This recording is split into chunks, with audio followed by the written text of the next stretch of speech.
We have given a rectangular surmounted with a semicircle and whose total perimeter, that is the perimeter of window, is 10. Let the length of the rectangular window is x, width is y.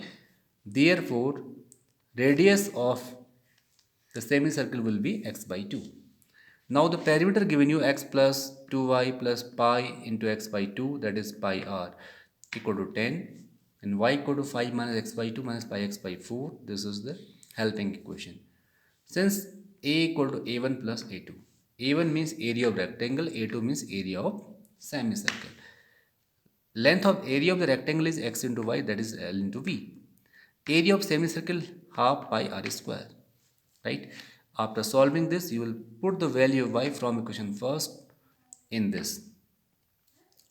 That is, you will change y in the respect of x. Now you will get the complete equation in the respect of x.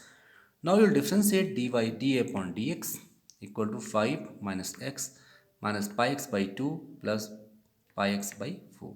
Double differentiation is negative. It indicates that the maximum light will passes through this window. Okay. Let dA upon dx equal to 0. After solving this, you will get x equal to 20 upon pi plus 4. You will put the value of this x in equation number first. You will get the corresponding value of y equal to 10 upon pi plus 4. Now come to the question number 17.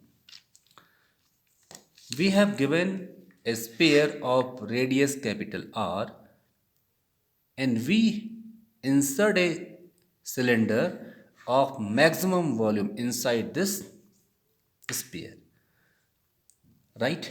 Top and bottom of the cylinder will not touch to the sphere, right? Since volume V equal to pi r square h, let OO dash be x, radius of cylinder be r, and height of cylinder will be x plus x since it is symmetric from the center. X plus x, h equal to 2x. So volume V equal to pi r square into 2x, 2 pi r square x. In right angle triangle OO dash A, r square, that is capital R square equal to x square plus r square equal to capital R square minus x square, putting in equation number first. So volume V equal to 2 pi x r square minus x square, 2 pi r square x minus x cube. Now here is only one variable, so you will differentiate in the respect of x. You will get this. Double differentiation is negative. Now let dv upon dx equal to 0. This is a critical point. Okay, you will get x equal to r upon root 3. Therefore, height of cylinder is h equal to 2x equal to 2r upon root 3, which is required answer. Thank you very much. Have a nice day.